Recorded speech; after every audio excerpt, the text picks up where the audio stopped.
कल चौथा दिन है जब 8 साल के उत्कर्ष ने बोला तो किसी को समझ नहीं आया किस चीज का चौथा। पर अगली सुबह जब वो उठा तो उसकी आंखें खुली थी पर वो वहां नहीं था। डॉक्टर्स ने कहा सब नॉर्मल है, पर उत्कर्ष जमीन पर रेंग रहा था जानवर की तरह। उसके हाथ बिल्कुल ठंडे थे जैसे बर्फ। तब कुछ शुरू हुआ था उस दिन जब उत्कर्ष ने वो चीज उठाई। सोसाइटी के गेट के पास लाल धागे में बंधी। बस 4 दिन लगे थे और चौथे दिन सब कुछ खत्म हो गया या फिर शुरू हुआ। क्योंकि आज भी 8 साल बाद भी उत्कर्ष कहता है वो मुझे बुला रहा है। ये है चौथे दिन की कहानी।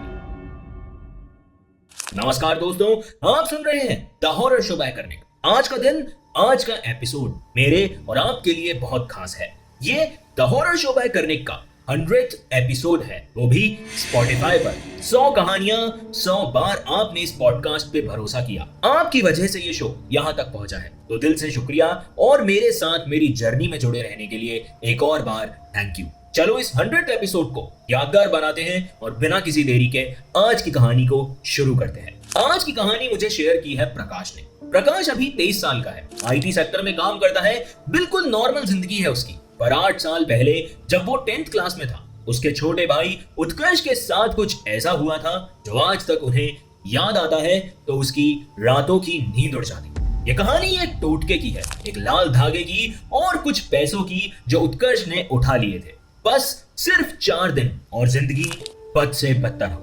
अगर आप इस चैनल पर नए हैं तो इसको सब्सक्राइब जरूर करें। और अगर आपके पास भी कोई कहानी है, कोई किस्सा है जो आपने आज तक किसी के साथ शेयर नहीं किया, तो आप उसे मुझे भेज सकते हैं। ईमेल आपकी स्क्रीन पर है और लिंक डिस्क्रिप्शन में है। आप अपनी कहानी मुझे इंस्टाग्राम पे DM भी कर सकते हैं। अगर आप ये कहानी यूट्यूब पे सुन रहे हैं या फिर स्पॉटिफाई पे देख रहे हैं तो शो को फॉलो एंड रेट करना ना भूलें। तो चलो शुरू करते हैं उत्कर्ष की कहानी, उस चौथे दिन की कहानी। प्रकाश जब मुझे ये कहानी सुना रहा था तो उसने सबसे पहले ये बोला कि कर्णिक भाई, हमारी फैमिली बिल्कुल नॉर्मल है, कोई तांत्रिक बैकग्राउंड नहीं, कोई पुश्तैनी काला जादू नहीं, बस एक मिडिल क्लास फैमिली। उसका घर एक Tier 2 सिटी में था, नाम नहीं ले सकता प्राइवेसी के लिए। पर सोच लो एक आम शहर जहां मेट्रो तो नहीं है पर मॉल्स आ गए हैं, जहां लोग हिंदी इंग्लिश मिक्स में बात करते हैं, जहां हर सोसाइटी में एक मंदिर है, एक पार्क है और बच्चे शाम को क्रिकेट खेलते हैं। प्रकाश के पापा बैंक में ऑफिसर थे, माँ हाउसवाइफ, एक नॉर्मल 2 BHK फ्लैट। सोसाइटी भी वही टिपिकल इंडियन सोसाइटी जहां सबको पता होता है कि 3rd फ्लोर वाले अंकल ने नई गाड़ी ली है और 2nd फ्लोर वाली आंटी रोज सुबह 6 बजे पूजा करती है। उत्कर्ष उस वक्त 6th क्लास में था, 8-9 साल का, school uniform, tiffin box, homework, cartoons, बिल्कुल नॉर्मल बच्चा। ना वो ज्यादा शरारती था ना बिल्कुल सीधा, बस एक क्यूरियस बच्चा जो चीजों को देखता था और सोचता था कि ये क्या है, ट्राई करके देखता हूँ। प्रकाश ने बताया कि उत्कर्ष को गेम्स बहुत पसंद थे, वीडियो गेम्स नहीं, रियल लाइफ में कुछ ट्राई करने वाले गेम। जैसे एक बार उसने घर के टीवी पे देखा कि अगर आप नींबू मिर्ची सोसाइटी के गेट पर लटका दो तो बुरी नजर नहीं लगती, तो उसने घर से मिर्ची चुराई और गेट पर लटका। माँ ने देखा तो बहुत डांटा, पर उत्कर्ष को लगा था कि वो कुछ एक्सपेरिमेंट कर रहा है। आप तो जानते ही हैं कि बच्चों का दिमाग कितना चुलबुला हो, और यही सोच के उसने वो टोटका उठा लिया। और प्रकाश को ये आज भी फील होता है कि अगर वो उस दिन उसके साथ होता, अगर वो रोक लेता उत्कर्ष को, तो शायद आज वो ये सब नहीं झेल रहा होता। पर उस दिन वो स्कूल के बाद सीधा ट्यूशन चला गया और उत्कर्ष अकेला था। और अकेले बच्चों के साथ कभी कभी ऐसी चीजें हो जाती हैं जो समझ नहीं। उत्कर्ष को समझना जरूरी है इस कहानी को समझने के। वो कोई डरपोक बच्चा नहीं था, पर ना ही वो बिना सोचे समझे कुछ भी कर देता था। बस उसकी सोच थोड़ी अलग थी। जैसे बच्चे होते हैं ना, जिन्हें लगता है कि दुनिया एक प्लेग्राउंड है, हर चीज एक गेम है। स्कूल में उसके दोस्त थे, मार्क्स एवरेज आते थे, तभी टीचर्स कभी कंप्लेंट नहीं करती थी। घर में भी नॉर्मल बच्चों की तरह रहता था, कभी टीवी देखता तो कभी पार्क में खेलने चला जाता, कभी भाई के साथ लड़ने लगता। कुछ स्पेशल नहीं, पर एक चीज थी उत्कर्ष में, वो चीजों को देखता बहुत डिफरेंटली था। जैसे एक बार सोसाइटी में किसी ने एक पुराना जूता फेंक दिया डस्टबिन के पास। बाकी बच्चे देखते हैं और इग्नोर कर देते हैं, पर उत्कर्ष वहां रुक जाता है। उसने सोचा कि इसको यहाँ क्यों रखा है, ये किसका है। फिर उसने उस जूते को एक स्टिक से टच किया, जैसे कोई एक्सपेरिमेंट कर रहा हो। यही नेचर था उसका, क्यूरियोसिटी, फियरलेसनेस नहीं, बस ये फीलिंग कि देख लेता हूँ, देखने में क्या जाता है। जब उत्कर्ष स्कूल से आता था तो प्रकाश का ट्यूशन टाइम होता था, तो प्रकाश को कभी पता ही नहीं चलता था कि उत्कर्ष कहाँ खेलता है, क्या करता है। और माँ पापा वो तो अपने कामों में लगे रहते। उत्कर्ष होमवर्क कर लेता था, खाना खा लेता था, रात को आराम से सो जाता था। उसकी कभी कोई कंप्लेंट नहीं थी, ना ही कोई प्रॉब्लम थी। पर उस दिन जब उसने वो लाल धागा देखा, प्रकाश नहीं था उसके साथ, और उत्कर्ष के दिमाग में एक ही थॉट आया, ये क्या है? पैसे हैं अंदर, कोई गेम होगा शायद। उसके लिए ये कोई भूत प्रेत वाली चीज नहीं थी, उसके लिए ये बस एक और एक्सपेरिमेंट था। जैसे मिर्ची लटकाना, जैसे जूते को स्टिक से टच करना, या फिर और भी उसके खुराफाती दिमाग में जो चीजें चलती रही। बस इस बार उसका ये एक्सपेरिमेंट गलत हो गया, बहुत गलत। और 8-9 साल का बच्चा जिसे ये भी नहीं पता था कि कोई टोटका क्या होता है, उसने अपनी जिंदगी का सबसे बड़ा रिस्क ले लिया, बिना जाने बिना समझे। वो ट्यूसडे था, मार्च का महीना, गर्मी शुरू हो रही थी। उत्कर्ष स्कूल से अकेला आ रहा था। प्रकाश उस दिन कॉलेज के बाद ट्यूशन चला गया था, तो उत्कर्ष को घर तक खुद आना था। सोसाइटी गेट से फ्लैट तक सिर्फ 2 मिनट का रास्ता था, बिल्कुल सेफ। पर सोसाइटी गेट के ठीक पास, जहां से एक छोटी नाली थी, वहां उत्कर्ष की नजर पड़ी एक चीज पर, वो लाल धागा, मोटा सा, जैसे किसी ने ध्यान से बांधा हो, और उस धागे के बीच कुछ बंधा हुआ था। उत्कर्ष रुक गया, बैग बीट पर था, पानी की बोतल हाथ में। उसने देखा धागे के अंदर कुछ दिख रहा था, पैसे। उसने आसपास देखा, कोई नहीं था वहां। दोपहर का टाइम था, गर्मी थी, सोसाइटी गेट पर गार्ड भी नहीं था उस वक्त। उत्कर्ष ने बैग नीचे रखा, पानी की बोतल साइड में रखी और नीचे झुक गया। धागा टाइट बंधा था। उत्कर्ष ने धीरे से उसे खोला। अंदर से निकले 3 10 रुपए के सिक्के और 3 100 के नोट, टोटल 330 रुपए। उत्कर्ष के लिए यह बहुत बड़ा अमाउंट था। उसकी पॉकेट मनी सिर्फ 20 रुपए वीकली मिलती थी, और यहाँ इतने सारे पैसे ऐसे ही किसी ने फेंक दिए थे शायद। उत्कर्ष ने सोचा कि किसी के गिर गए होंगे, या किसी ने छुपा के यहाँ रखे होंगे, लेकिन ऐसी जगह पे पैसे कौन रखता है छुपा के? और उसके दिमाग में एक और थॉट आया, अगर मैं ये ले जाऊं तो मैं चिप्स खरीद सकता हूँ, आइसक्रीम खा सकता हूँ, और अगर किसी ने पूछा तो बोल दूंगा रास्ते में मिले। उत्कर्ष ने वो पैसे उठा लिए, लाल धागा भी साथ में आ गया। उसने अपने स्कूल बैग की साइड पॉकेट में डाल लिया और सीधा घर चला गया। घर पहुंचा, मां किचन में थी, प्रकाश अभी आया भी नहीं था, पापा ऑफिस में थे। उत्कर्ष ने बैग रखा, पानी पिया और सीधा अपने बेडरूम में गया। कमरे में एक छोटा सा मंदिर था, दीवार पर टंगा हुआ गणेश जी की तस्वीर थी वहां पे, और मंदिर के एग्जैक्टली पीछे एक छोटी सी जगह थी जहां कुछ रखने पर दिखता नहीं था। उत्कर्ष ने वहीं उस मंदिर के पीछे वो लाल धागे वाले पैसे छुपा दिए। उसने सोचा कि अभी नहीं निकालूंगा, जब जरूरत होगी तब यूज कर लूंगा, किसी को पता भी नहीं चलेगा। और यही उसकी सबसे बड़ी गलती। वो पैसे, वो लाल धागा, वो टोटका किसी ने सोच समझ के वहां रखा था, किसी स्पेसिफिक रीजन से, किसी स्पेसिफिक जगह पर, और उत्कर्ष ने उसे उठा लिया था बिना जाने बिना समझे, और टोटका शुरू हो गया।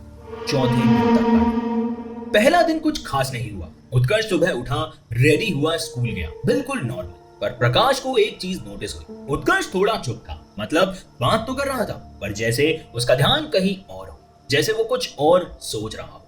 ब्रेकफास्ट टेबल पर माँ ने पूछा, उत्कर्ष सब ठीक है ना? तुमने खाना भी ढंग से नहीं खाया। उत्कर्ष ने कहा कि हाँ माँ, सब ठीक है, बस नींद नहीं आई रात को। माँ ने कहा ठीक है, आज जल्दी सो जाना। प्रकाश ने भी ज्यादा ध्यान नहीं दिया। लगता था कि शायद स्कूल में कुछ हुआ होगा या होमवर्क की टेंशन होगी। रात को उत्कर्ष के कमरे से आवाज आई। प्रकाश सोया हुआ था अपने कमरे में, तभी 2 बजे के आसपास उसे लगा कि कोई बात कर रहा है। प्रकाश उठा, कमरे से बाहर आया, देखा उत्कर्ष के कमरे में लाइट नहीं थी, पर आवाज वहीं से आ रही। प्रकाश ने दरवाजा खोला, देखा तो उत्कर्ष सोया हुआ था, पर बात कर रहा था नींद। वर्ड्स क्लियर नहीं थे, कुछ बड़बड़ा रहा था जैसे किसी से बातें कर। प्रकाश ने उसे हिलाया नहीं, सोचा बच्चा है, शायद नींद में बात कर रहा हूं, नॉर्मल है, और वापस सो गया।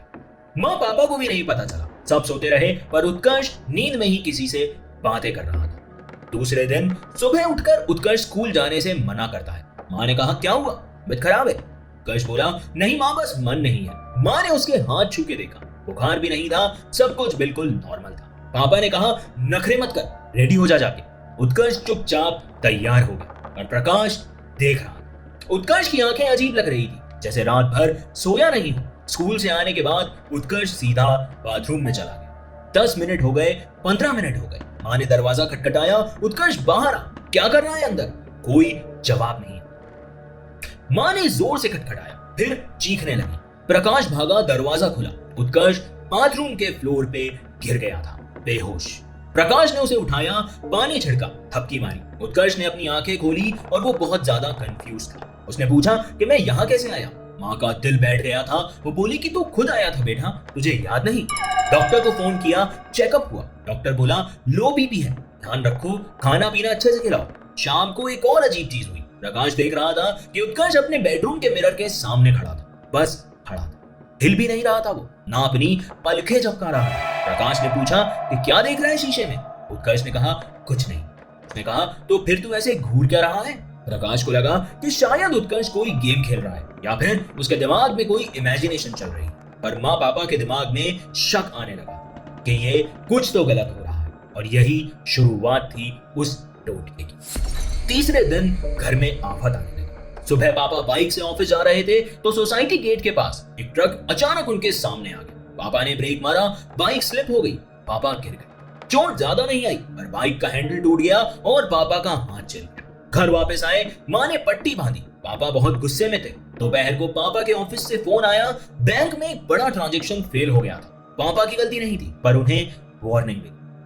अगर आप कहानी में यहाँ तक आ गए हैं तो इसका मतलब है ये कहानी आपको पसंद आ रही है। तो वीडियो को लाइक करें, चैनल को सब्सक्राइब करें, और अगर आप ये कहानी स्पॉटिफाई पे सुन रहे हैं तो शो को फॉलो एंड रेट करना ना भूलें। शाम तक घर में एक अजीब सी फीलिंग फैल गई थी, जैसे सब कुछ गलत जा रहा हो। और रात को उत्कर्ष ने कुछ ऐसा कहा जिसने सबको डरा के रखा। डिनर टेबल पर सब बैठे थे, खाना खा रहे थे बिल्कुल शांति से। तभी उत्कर्ष ने अचानक बोला कल चौथा दिन है। सब वहीं रुक गए। माँ ने फिर से दोहराया क्या बोला तू? उत्कर्ष ने रिपीट किया कि कल चौथा दिन है। पापा ने पूछा किस चीज का चौथा दिन?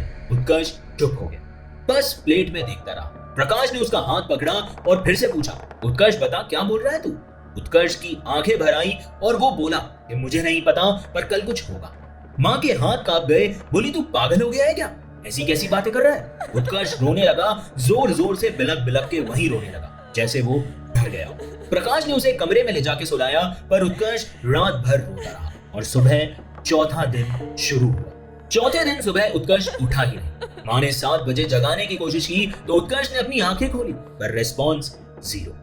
माँ ने पूछा बेटा उठ जा, स्कूल जाना है। उत्कर्ष बस दीवार को देख कुछ बोल ही नहीं रहा था। पापा आए, चिल्लाने लगे उत्कर्ष उठ जा, तब भी उसका कोई रिएक्शन नहीं था। प्रकाश ने उसे हिलाया, थपकी मारी। उत्कर्ष की आंखें खुली थी, पर जैसे वो वहां था ही नहीं, जैसे उसकी रूह कहीं और चली गई। घर में पैनिक हो गया। डॉक्टर को बुलाया, चेकअप हुआ। डॉक्टर ने कहा कि फिजिकली तो सब कुछ नॉर्मल है, बीपी नॉर्मल है, टेम्परेचर नॉर्मल है, पर ये बच्चा रिस्पॉन्ड क्यों नहीं कर रहा, ये मेरी समझ के बाहर। वो लोग उसे तुरंत हॉस्पिटल ले गए। स्कैन्स हुए, टेस्ट हुए, सब कुछ नॉर्मल था, पर उत्कर्ष वही ब्लैंक फेस के साथ था। आंखें खुली, पर कुछ बोल ही नहीं रहा था, कुछ महसूस ही नहीं कर पा रहा था। रात के 9 बजे जब सब घर वापस आए और उत्कर्ष को बेड पर लिटाया, तभी उत्कर्ष ने एक और लाइन बोली, एक ही लाइन जो वो बार बार रिपीट कर रहा था। अब वो रुक गया है मम्मी, अब वो रुक गया है पापा, अब वो रुक गया है भाई। माँ की चीख निकल गई, पापा के हाथ पैर कांप गए और प्रकाश को तो कुछ समझ ही नहीं आ रहा था कि ये कोई बीमारी नहीं थी, ये कुछ और था जो अब उन्हें साफ साफ नजर आ रहा। उन्हें यह एहसास हो गया था कि ये कोई आम चीज नहीं, बल्कि कोई ऊपरी टोटका है। उत्कर्ष को अगले दिन मेंटल हॉस्पिटल ले गए, पर वहां भी कोई फायदा नहीं हुआ। डॉक्टर्स ने मेडिसिन दी, इंजेक्शन दिए, पर उत्कर्ष वही ब्लैंक एक्सप्रेशन में था, आंखें खुली लेकिन बिल्कुल खाली। एक रात हॉस्पिटल में नर्स ने प्रकाश और पापा को बुलाया, बोली आपके बेटे के रूम में कुछ अजीब हो रहा है। सब भागे रूम की तरफ गए। उत्कर्ष बेड से उतरकर जमीन पे था। उसने अपने हाथ और घुटनों के बल वो जमीन पे रेंग रहा था, बिल्कुल एक जानवर की तरह, और वो कुछ गुनगुनाता जा रहा था। कोई आवाज नहीं, बस अपने होंठ हिला रहा। प्रकाश ने पास जाके देखा तो उत्कर्ष की आंखें बिल्कुल सीधी थी, वो ब्लिंक ही नहीं कर रही थी, और उसे महसूस किया कि उत्कर्ष का हाथ एकदम ठंडा था, जैसे बर्फ हो। नर्स ने कहा यह 3री बार है आज, सुबह भी ऐसा ही हुआ था। माँ रो पड़ी, वो उसे घर वापस ले आए। फिर तांत्रिक बुलाया गया, एक नहीं 3 तांत्रिक आए अलग अलग दिन। पहले तांत्रिक ने पूजा की, उत्कर्ष को विभूति लगाई, कुछ मंत्र पढ़े, लेकिन कोई असर नहीं। दूसरे तांत्रिक ने कहा कि इसको किसी चीज ने छू लिया है, पता करो, कोई टोटका, कोई चीज उठाई है इसने।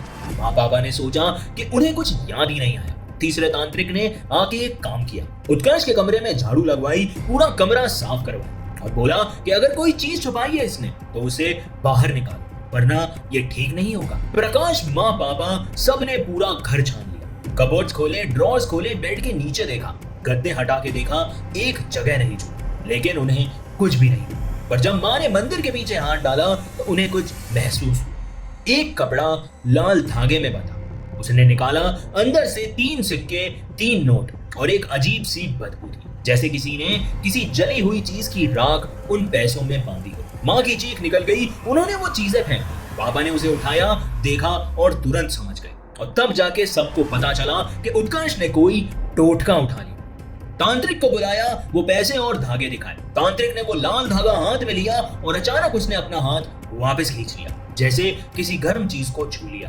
बोला कि ये प्रेत बाधा है। किसी ने अपनी तकलीफ, अपनी मुसीबत, अपनी बीमारी सब कुछ इसमें बांध के फेंक दी थी और तुम्हारे बेटे ने इसे उठा के अपने घर ले लिया। पापा ने पूछा कि पर ऐसे तो लोग रोज तोड़ के फेंकते हैं, सबको तो कुछ नहीं होता। तांत्रिक ने जवाब दिया, होता है, पर बच्चे उन्हें जल्दी पकड़ लेते हैं क्योंकि उनकी आत्मा कच्ची होती है। उन पे वश करना आसान होता है और जब वो छू लेते हैं तो वो चीज उन्हें पकड़ लेती। माँ रोने लग गई और बोलने लगी कि अब क्या होगा, मेरा बेटा ठीक हो जाएगा ना। तांत्रिक ने कहा कि हवन करना पड़ेगा, ये टोटका मंदिर के पास उस जगह जलाना पड़ेगा जहां से ये उठाया गया, तभी ये प्रेत इसे छोड़े। रात के 11 बजे प्रकाश, पापा और तांत्रिक सोसाइटी के गेट के पास गए। उसी नाली के पास एक छोटा सा हवन कुंड बनाया, लकड़ी रखी, घी डाला। तांत्रिक ने वो लाल धागे वाले पैसे दोनों हाथों से पकड़े, मंत्र पढ़े और आग में फेंके। जैसे ही वो चीजें जली, एक अजीब एहसास हुआ। प्रकाश आज भी कहता है कि वो एहसास किसी इंसानी चीज का नहीं था। आग भड़की, धागा जला, पैसों की राख उड़ने लगी और वो सिक्के नाली में फेंक दिए गए। और तभी प्रकाश के फोन पर माँ का कॉल। माँ चिल्ला रही थी कि उत्कर्ष गिर गया है, जल्दी आओ। प्रकाश भागा, पापा भागे। घर पहुंचे, उत्कर्ष फ्लोर पे पड़ा हुआ था, पसीने से भीगा हुआ, कांप रहा था। माँ ने उसे गोद में उठा रखा था कि उत्कर्ष की आंखें पहली बार असली लग रही थी, डर से भरी। उत्कर्ष बोला कि माँ वो मुझे खींच रहा था, मुझे ले जाना चाहता था, मैं नहीं जाना चाहता। माँ ने उसे सीने से लगा लिया और वो अपने आंसू पोंछती रही। प्रकाश ने देखा उत्कर्ष के हाथ पर एक निशान था, जैसे किसी ने उसे नाखून से नोचा।